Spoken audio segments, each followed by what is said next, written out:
I'm put on my driveway. We all know what that means. It's time for another drive to work. Okay, guys, today I'm going to address a question I get all the time. What the critics call the world of hats problem. So let me first explain what the world of hats problem is, and then I'll explain why it's not a problem. Okay, so there is a thing called TV Tropes, which is a website that what it does is it lists all the different tropes that you see in entertainment, be it movies, TV, books, comics, you name it. And what they do is there's a lot of, when I say a trope, what I mean is there are certain things that are resonant that people are familiar with. You know, there's certain just things that storytellers do that are common. A lot of them are shorthand to be able to communicate something. But what the website is really into is sort of playing up, oh, hey, these are all the tropes that you can recognize, and we'll name them and talk about them. And it's just a neat way to sort of illustrate and show how tropes work. So one of the tropes is called the Planet of Hats. And it is based off Star Trek. I think Star Trek is the one that inspired this. And the idea is how every week, you know, Star Trek would travel to new and different worlds. And every world they visit, everybody about that world would have some unique quality. They would all wear the same hat, is the idea. Like, oh, it's gangster world, they're all gangsters. Or it's hippie world, and they're all hippie. You know, that the idea is that worlds would have one defining trait, and then everybody on that world would sort of match that defining trait. And they refer to that trope as Planet of Hats. People came to us. So one of the things is Magic spent most of the first 10 years of its life on one world, Dominaria. We occasionally went other places, but even then, even something like, for example, Rabaya, which was Arabian Nights, we only after the fact later called it Rabaya. Like, it wasn't like when it came out that we were sort of promoting it as a different plane. If it's just, you know, like, if you look at early Magic, we did a lot of diversity as far as the different kinds of places, but we never officially left the plane. Oh, look, it's Ice World, but that's just one continent of Dominaria. Oh, look, it's Jungle World, but that's just a different continent of Dominaria. And it wasn't until Homelands, I believe, where we consciously went to a new plane. Homelands was designed, the story was built around the idea that it was its own plane. And in the early years, you know, when I did the Weatherlight Saga, I was trying to get us off the world, so we went to Wrath, and we ended up going to Mercadia. So there was a little bit of getting off of the plane. But the first 10 years really were, let's just move around the singular plane that is Dominaria. Okay, so let's get to the World of Hats issue that gets brought up. So one of the complaints is when we make worlds now, our worlds are very defined. Innistrad is Gothic horror world. Theros is Greek mythology world. Amonkhet is Egyptian, you know, Bolus Egyptian world. That when we make a world, we tend to, you know, Throne of Eldraine is Arthurian fairy tale world, that we tend to collapse it down. And that one of the complaints that we get is, oh, I liked how you did Dominaria. I liked having more fleshed out worlds that have a lot of different facets to them. Much like Earth does. Why can't you make more worlds like Earth? Okay, so today's podcast is going to explain why we do that. Why do we concentrate our worlds to be more singular in what they are, having a more defining trait to them? And the answer is, we need to. But I'm going to walk you... that's it. Ember, thank you very much. No, I'm going to walk you through why we need to. So here's the biggest thing to understand, which is in storytelling, your property can have one of two qualities to it. One is that you stay in one singular world, and that maybe within that world you travel, but you stay within one singular world. Or your property is defined by the fact that you travel to other places. Star Trek, Star Wars, they have a lot of that singular quality where it takes place over,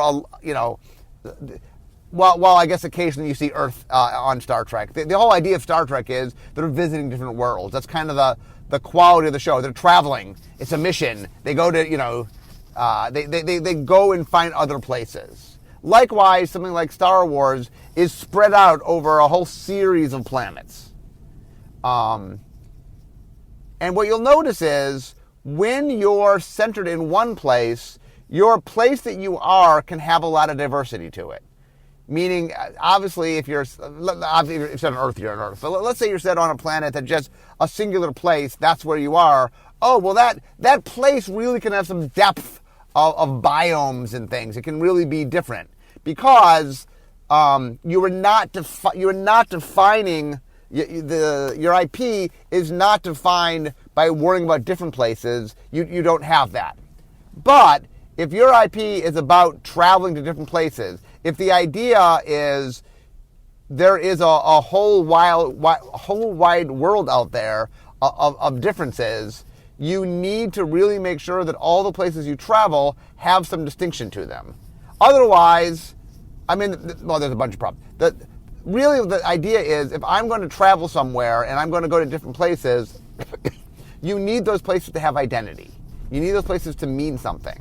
And if, for example, if every place we went was Earth-like in that it had lots of biomes and lots of diversity and wow, it really had lots of facets to it, you would not have the ability to sort of have that identification. So I'm going to walk through a number of reasons why this is important. But number one is identification. It's identity. Meaning, in Magic's case, we make a lot of worlds. We need the audience to understand those worlds, and we need them to understand them pretty simply and quickly. Let's say, for example, that every time we went somewhere, the cards just showed a wide diversity of what was going on. You wouldn't get any sense of what the identity of the world is.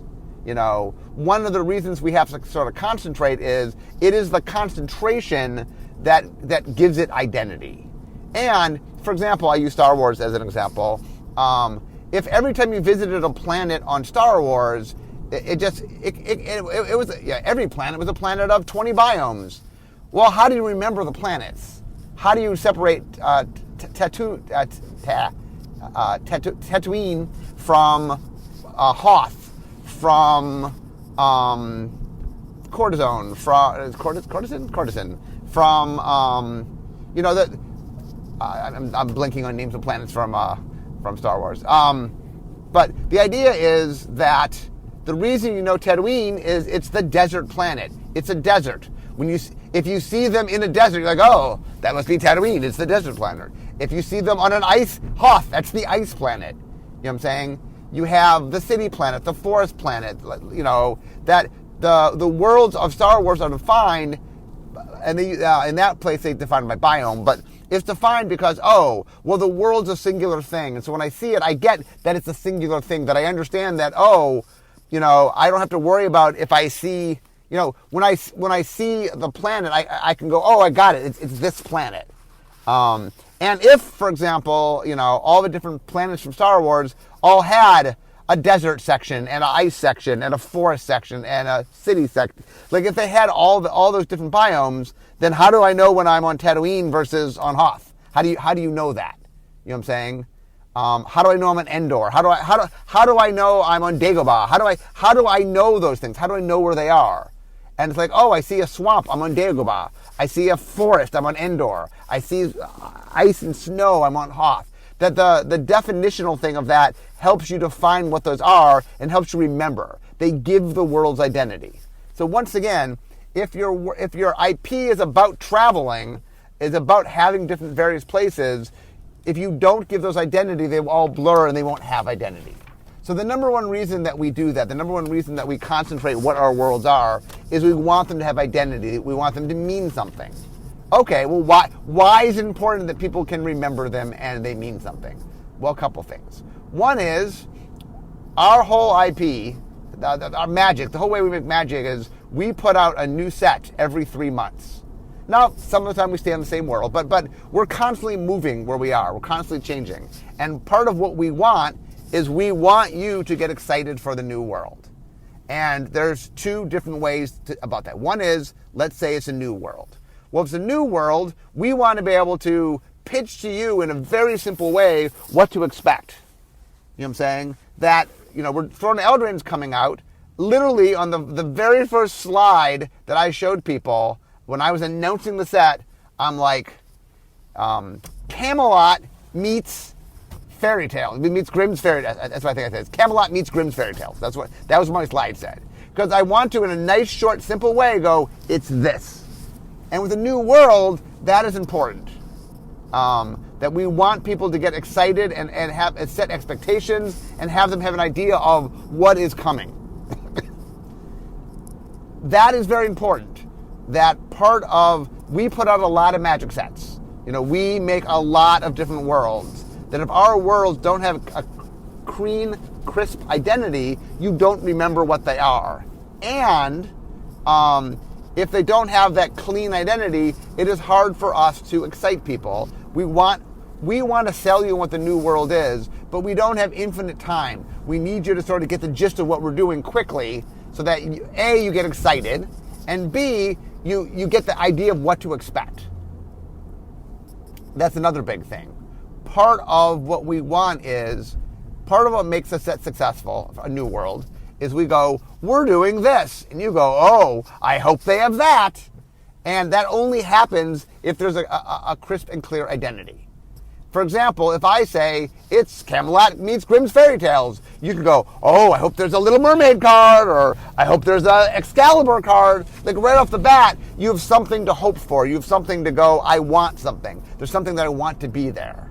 I know, for example, when we announced Theros, there's a lot of people going, oh, I hope they have Gorgons. I hope they have Hydras. I hope they're like, oh, this is my favorite part of this thing. Oh, I'm excited. Will they have that? And that one of the things that really makes new worlds pop is getting the audience invested in what it might be and understanding what it is and encouraging them to want things that we can deliver on. That's another really important part of a new world. And that we want to sort of sell this idea and then get the audience, once they understand it enough, to then want things that we can then deliver. That is a big part of making a trading card game, is being able to set some expectations, have the audience want things, and then deliver on their wants. And that would be very hard to do if I said, hey, we're going to other other world that just has lots of different biomes to it, and it's got no defining trait, and you're like, I don't know what to expect or hope, or I can't remember what it is, nor can I have ambitions for what it would be. And that is very, very important in making a brand new Magic world, that we need you invested on what it can be. Okay, but what if we do a return world? It's very similar. Is that if a return world, if you created a strong identity for the world, then the players oh, it's this, I want that. Now given and for example, let's say I'll take Innistrad example. One of the things that Innistrad does, by having a clear identity, it also allows us, when we go back, to go, okay, the audience knows what we did do, so there's an expectation, but we get to sort of then figure out where are there areas to play around in. That's another thing that happens, is when we do a brand new world, we will do stuff. There will be anticipation. We'll meet a lot of the anticipation. We won't meet all of the anticipation, because a good example for an Eldraine is like, did we do your favorite fairy tale? There's a good chance. We did a lot of fairy tales. Did we do them all? No. Did we do all aspects of all of them? No. Even with the Arthurian stuff, there's some stuff we did not do. So if we go back to Eldraine, it's like, oh, I hope this time they have this thing. So also part of having a defined identity means, in a return, the audience has clear expectations, and that we can meet that a lot of times first time through, but then if anything we miss, because we're not going to get everything, that allows us in future visits to then follow through on. But the idea of the clear identity, the idea of the very tangible, makes it something that we can build around and work with. Okay, next, world uniqueness. So another problem that we have to deal with is we make a lot of worlds. We right now in Magic, for example, I forget what it is, but if you count all the worlds that have been in standard legal sets, let's not even talk supplemental sets right now, I think we're in the high teens of worlds that exist. And if you start including stuff in supplemental sets or stuff stuff we've like mentioned in Plane Shift. We get into the 30 some worlds, I believe. One of the issues is we're making a lot of worlds. This is the same issue that Star Trek had, same issue that Star Wars had, that let's say you made a world very robust, then it gets harder to make the next world unique. You know, like one of the issues about Dominaria in general is that if we make every world like Dominaria, if every world, this continent is this and this continent is that, and like if every world just divvies up into what essentially could be multiple worlds, like one of the things looking back is Ice Age could have just been on a brand new plane that was a plane, you know, dealing with the ice, and that it's defined by its iceness. And Mirage could have been its own plane that was a jungle plane. You know what I'm saying? Like we made all these different things that had uniqueness to them, but by sticking them on the same world, we're just kind of using up world ideas in a way that it just lets us make less unique worlds. So two issues. One is that just we run out of things to do. I mean, I'll get to it in a second. There's a lot of this also has to do with behind the scenes making of it, which I'll get to. But we need the world to be unique, and there's not endless things to riff off of. You know, for example, let's say we just take biomes. First off, if we start with Earth biomes, meaning things you can actually see on Earth, there's a limit, you know what I'm saying? One of the things we definitely do, you'll notice, for example, when we build a set is we will usually take a real world analogy of that thing. Like, for example, Ravnica is using Eastern Europe, you know, and so we're taking a lot of the shape language. Sometimes we borrow from the architecture, you know, one of the easiest things for us to do, or maybe easy is fine, but one of the things is we can borrow from existing things. Part of that is looking through the geography of the now, and part of that is looking through history. Like, for example, there's definitely a lot of Amonkhet or Theros that are borrowed from ancient Egypt or ancient Greece. But we need to find sources of inspiration. I mean, every once in a while, yeah, we can make some things that are just made up that you've never seen before. But if we don't have a real world inspiration to use as a guideline, it just becomes infinitely harder. And so we need, in order to be unique, we need to have, like, on some level, it's the same reason why, let's take comprehension and not worry about comprehension for a second. Why do we concentrate then on our mechanics in a set? I mean, part of it is complexity, but another part of it is I need to give sets identity. If I use lots and lots of mechanics in every set, and every set had all the same mechanics, it would lose a little bit of identity. The fact that you associate Kaladesh with energy, or Zendikar with landfall, or Innistrad with transform, like those things help give them identity. Having crisp, clean, clear mechanical stuff gives them identity. The same is true for the creative elements. That it's something where we have so many worlds to make that if we can't slice our worlds thin, and the same thing is true, like I said, for Star Wars. If they had just made, if Tatooine was just like a normal, like Earth, well then how do we make Hoth different? How do we, how do we make Endor different? How do we make Dagobah different?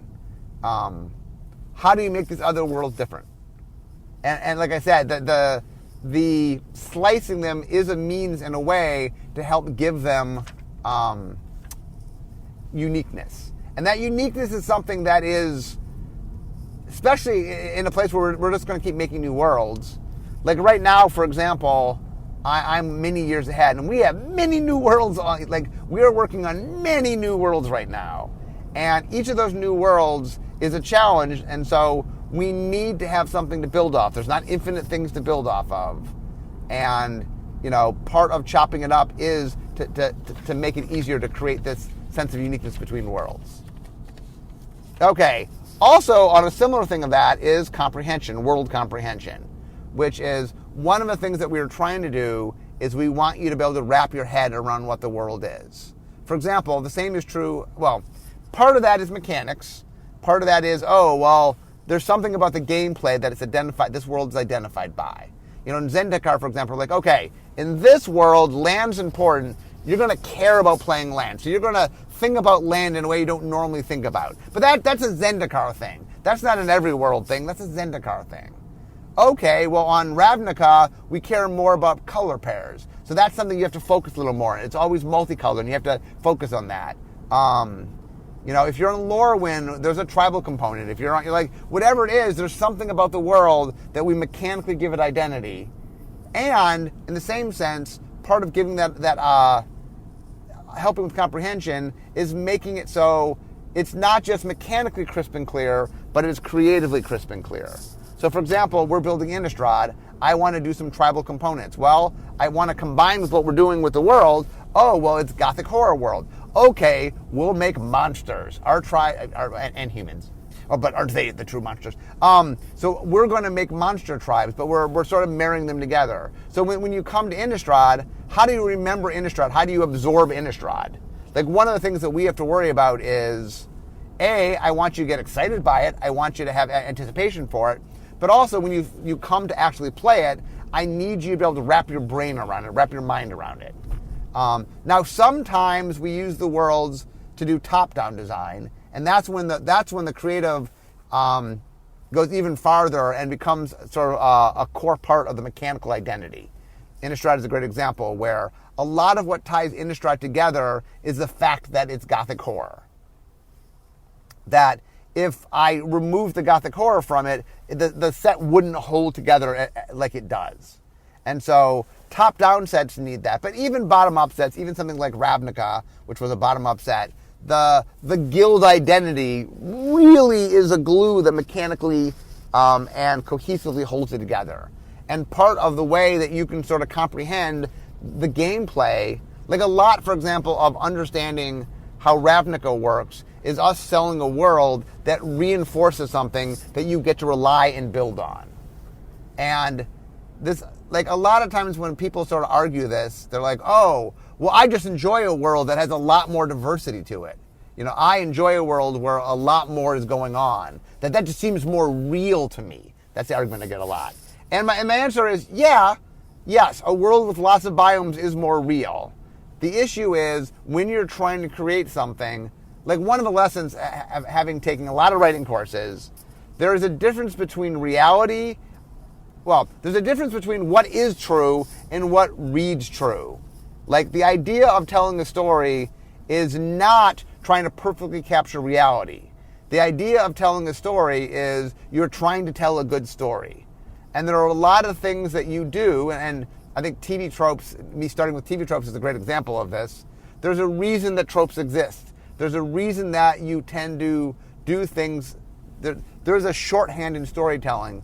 Like, the reason that TV tropes exist is not that it's not trying to find flaw with tropes. It is trying to get to people understand the tropes. And what tropes do, and what we're doing here when we're building these worlds are very tropey by design, is tropes are a mental shorthand. That if I want to communicate something to you, there are ways that have been built up over time in how we tell stories that the audience has learned and internalized. And when you make use of those tropes, like one of the things I talk a lot about is why magic loves tropes. Like, why, if you've ever heard me talk, I talk about how important tropes are. And the reason tropes are important is we have a difficult job, which is we make a new set every 3 months. We need you to comprehend and understand the new set as quickly as you can. Now, part of it is there's certain continuity. Magic works a certain way. There's certain rules that you have to relearn every time you play. One of the reasons that I think Magic as a game is great is that, I talk about this all the time, at some level every set is kind of its own game, but they've the rule sets overlap, and there's a lot of familiarity because, well, if I know how to play this Magic expansion, I can figure out pretty quickly how to play that Magic expansion. Yeah, there's different rules that you have to learn. There's new mechanics you have to learn, but the basics are the same, so you can pick up and play very quickly. The need of that trope space is something that shorthands the comprehension. And so when people are trying to understand something, the reason that we rely on tropes, the reason that storytellers rely on tropes, the reason that anybody who's trying to do entertainment tends to rely on tropes is it makes it easier to people pick it up faster. And when you are trying to convey a lot of information, and magic sets convey a lot of information, that ease of understanding is very helpful. For example, if you had come to Throne of Eldraine and it was like, oh, there's no cohesive creative, it's just things, that would make it a lot harder to wrap your mind around. Like when you can see a card and go, oh, it's Pinocchio, I got it, it's Pinocchio. Like just that mental wrapping. And I told the story numerous times, but like in Theros, we had a Crowan horse. So we had a Crowan horse. So originally it was Trojan horse is what we made. Now there's no Troy on Theros, so it became a Crowa. So it became a Crowan horse. But at one point they changed it to a Crowan lion, and all of a sudden nobody got the card. The card was a top-down Trojan horse. When it entered the battlefield, you gave it to your opponent, but then every turn you got a 1/1 creature. And if you know it's a Trojan horse, it's a darling card. People loved it. The second we moved one step away, when it was a Crowan lion, it wasn't Trojan, it wasn't horse, the people were like, I don't even get it. Well, this card's weird. What's this card doing? And it went from this darling, cute, really fun card to this confusing card. And that is because without the tropes, without the architecture land there, comprehension becomes really hard. And that is another big part of us giving world's definition is we need you to absorb and understand the world. That comprehension is something very important. Okay, now let's get into a lot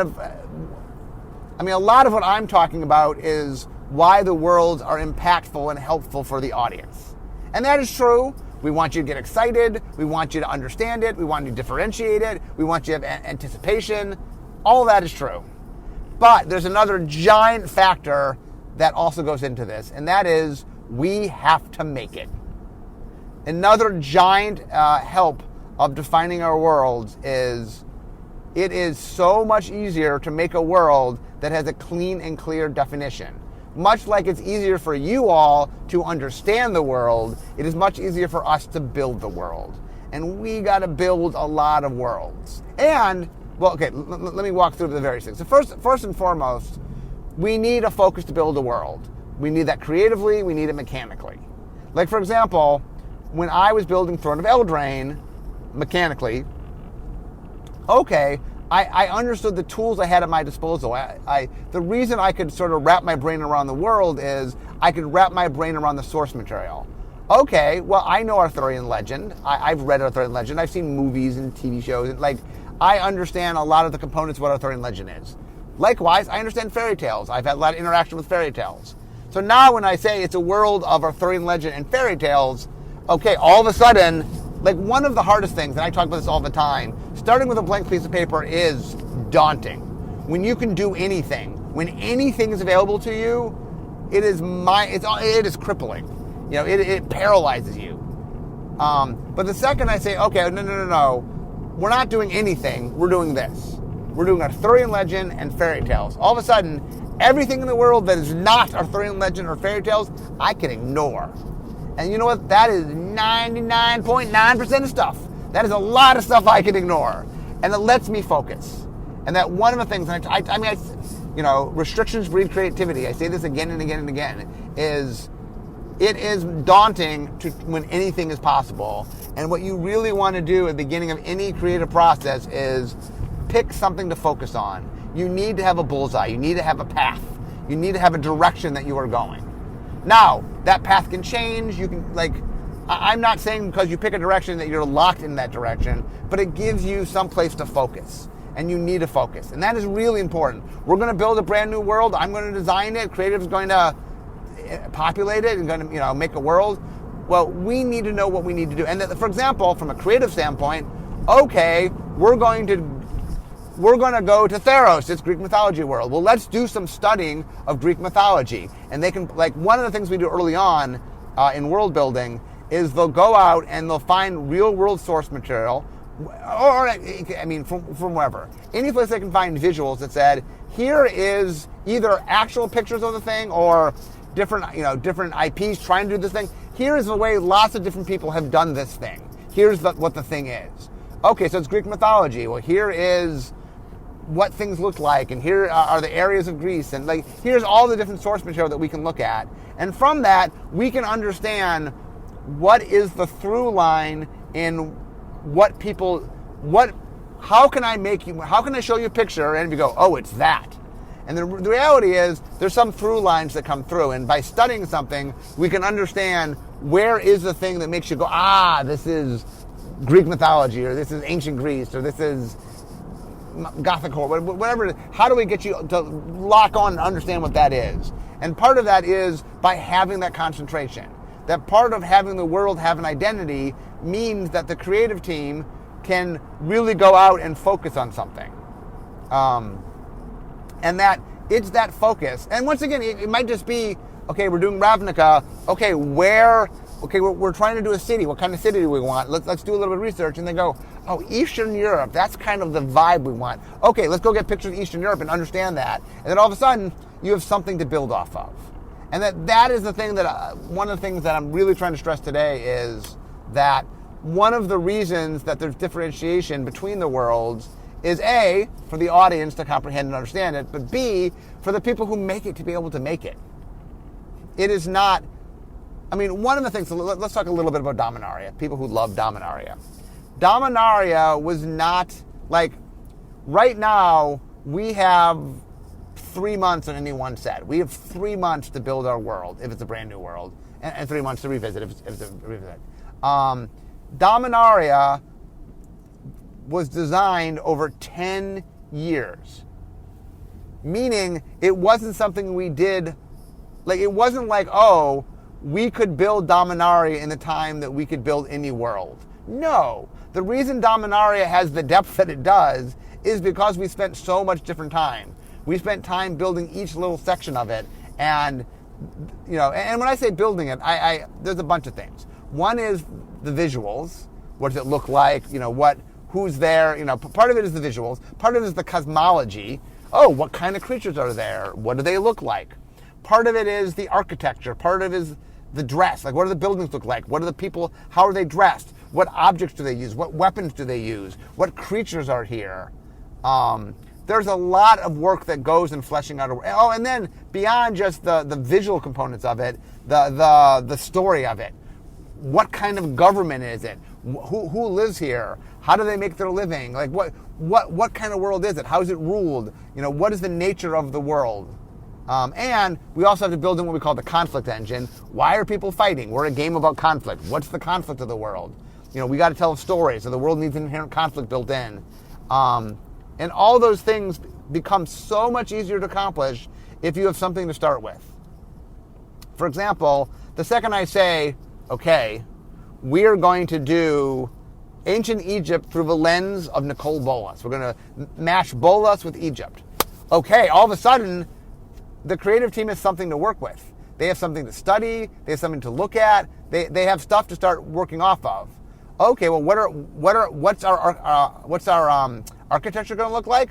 Okay, well, we have source material to look at. What's our clothing going to look like? Okay, we have source material to use as inspiration. What kind of creatures do we expect to see here? Okay, well, there's expectations. What is the audience going to expect to see in the Egyptian world? Well, we got to have mummies. We got to have scarabs. We got to, we want animal-headed gods. It starts giving you some definition to figure out. Meanwhile, on the mechanical side, it also gives us something to work with. If we're going to build ancient Egypt, okay, well, yeah, it seems like we want to have mummies. Okay, well, we want to have mummies. Maybe we'll do mummy tribal.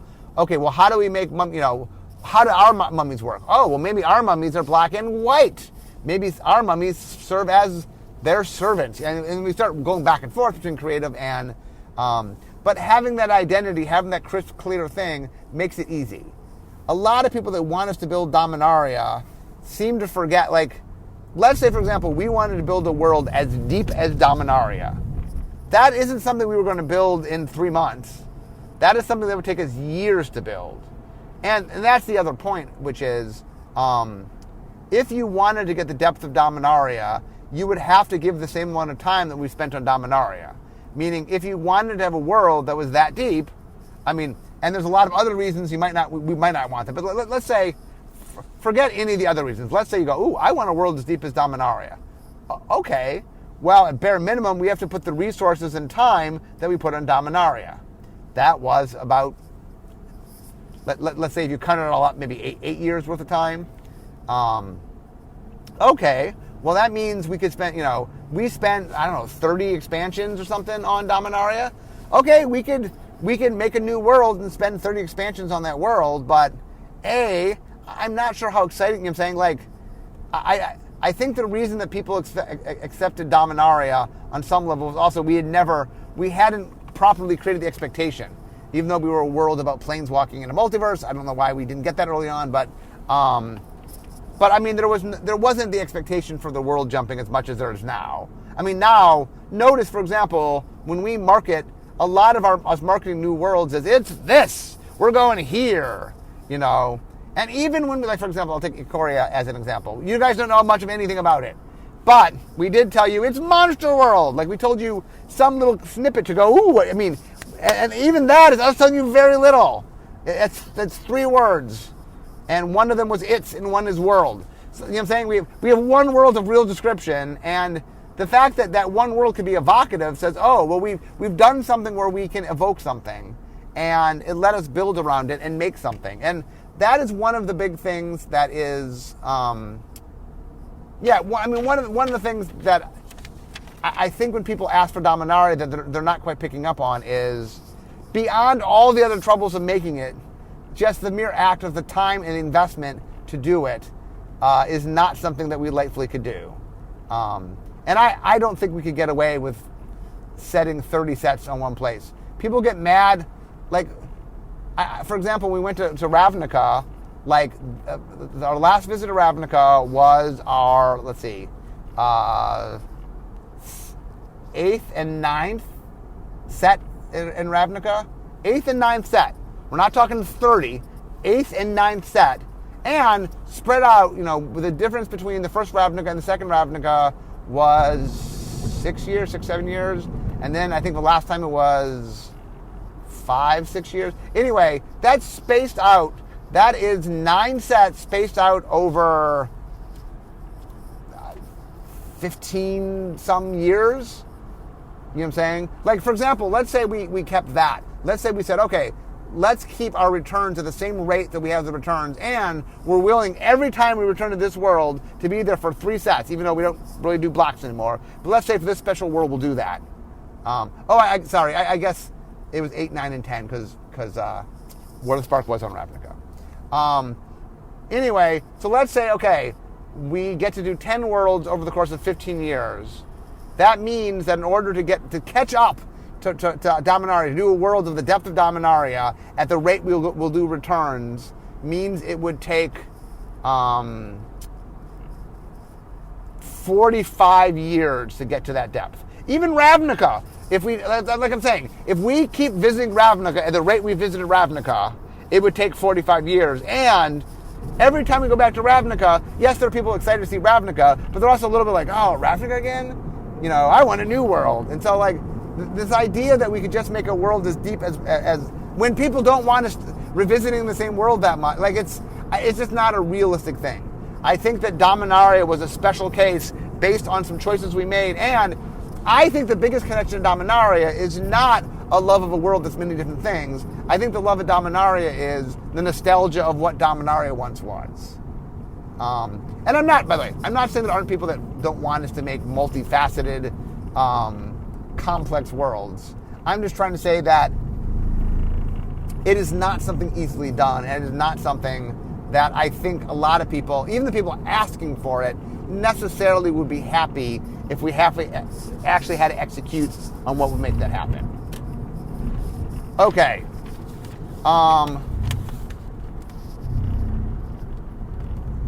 So those, I guess I hit my major reasons here. So those are the various reasons why we do very distinctive worlds. So I'm almost at work, so let me recap the various things. World identity. It really helps people understand what the world is, and it makes people. It helps people in in getting a sense of what it is, which ties into that it helps with comprehension. So it gives it an identity so people know what it is and can talk about it. It gives it comprehension so people can understand it, and people walking in can quickly understand what the world is. It gives it a sense of uniqueness because we're trying to make all our worlds different, and we don't want the worlds overlapping and being too similar. It gives them some differentiation so that we can, when designing them, focus on different things. It gives them excitement because I think if people, the more people can sort of get a sense of what the world is, the more they can anticipate, the more they can want things. It is no mistake that when we tell you New World, that when I put up, Camelot meets Grimm's Fairy Tales, that it's Monster World. When we're telling you something, we want to be able to tell you very little and get you very excited and have a lot of ideas of what you want. That the key to a good magic world is that there's a lot of understandable, desirable things to want. And giving a plane the diversity so it has its clean helps to do that. Another big thing is it allows us to have a focus. It is easier for us to build worlds and to build designs when there's something to focus on. And that focus is something that, restrictions-free creativity, that you really, I can't even explain how important that focus is. That if I had to constantly be making sets, and every set, let's say every set was just like Earth. It's Earth again. It's more Earth, oh my God, you would just run, it's really important that we're well, it's not just Earth, it's this tiny portion of Earth. I can focus on this, it's that. What makes this thing exciting? And in general, it just saves us time. One of the things is we're making a lot of worlds right now, and, we have to be able to do it in 3 months. We have to be able to make new worlds in the time allotted that we have to make a new world. And I know it's very exciting to say, oh, well, one of my ongoing themes of this podcast, and just my blog and stuff, is there's a lot of exciting things that people want that the reality is, well, it's just not that easy to deliver. And a lot of what I'm trying to say today is, A, I don't think you would enjoy it as much as you think you would, and B, it is hard to deliver. So, and that, the reason, by the way, I do podcasts like this one, where I take something that a lot of people write in. The world of hats issue is not something that one or two people have talked to me about. I've had, for those that are on my blog, it comes up all the time. And that one of the things that I really try to hammer home, and I'm trying to do this today, is that one of the dynamics I learned in general is, back when I was writing for TV, is everybody watches TV, or most people watch TV. And one of the things that I find happens is everybody believes in their heart of hearts that, if they had to, if somehow they were forced to, they could probably write a TV show. You know how many TV shows they've watched?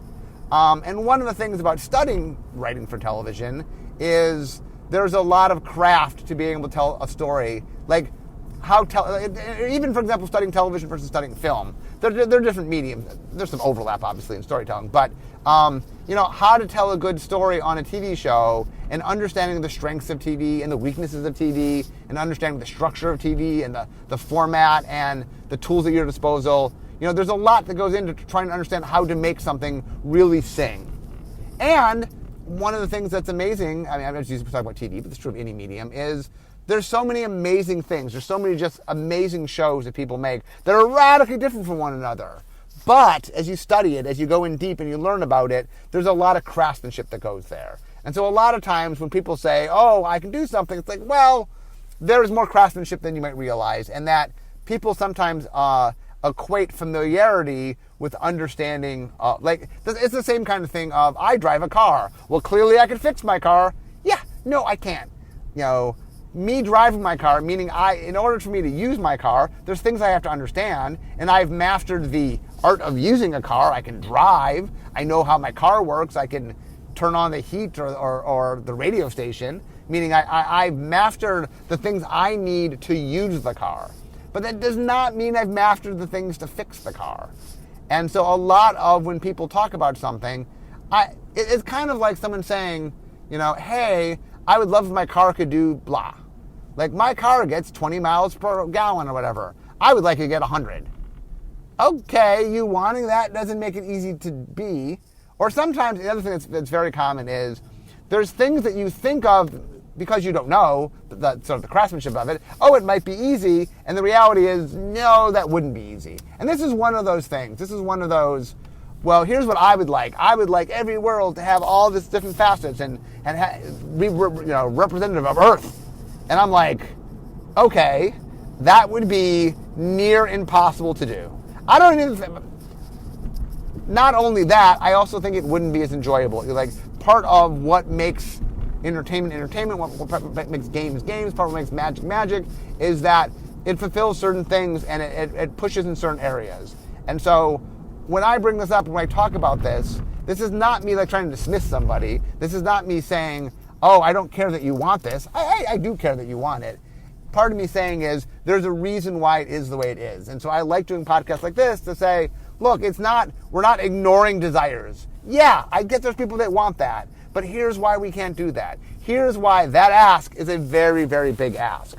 And it is something that if we delivered on, I don't even think it would make most people happy. That if we had to do what it would take to make another Dominaria, to make a world of that depth, it would take forever. It would require a lot of visits, way more than I think people would want us to do. And it just wouldn't have a unique mechanical identity. Like, I think people, a lot of times when I talk about that, about how Dominaria was really a challenge to give it a mechanical identity, people are like, that doesn't matter. And I'm like, yeah, that's what I do. That is what, yes, it matters. That is what I do. Maybe you don't recognize the importance of mechanical identity. Maybe you don't realize that, we make the same game again and again and again. If each set doesn't have a very crisp, clear sense of what it is, you're going to have problems with it. And maybe you don't realize you're going to have problems with it, but it is my job to know that and understand that. And so a lot of what I'm trying to do is, this is why I'm trying to do behind the scenes. I'm trying to explain why things are important, why things are done the way they're done. And having very clean, crisp, clear, identified worlds is a big part of that. So anyway, I hope you guys enjoyed listening to today's podcast and hope it was educational and maybe informative. But anyway, I'm now at work. So we all know what that means. It means it's the end of my drive to work. So instead of talking magic, it's time for me to be making magic. I'll see you guys next time.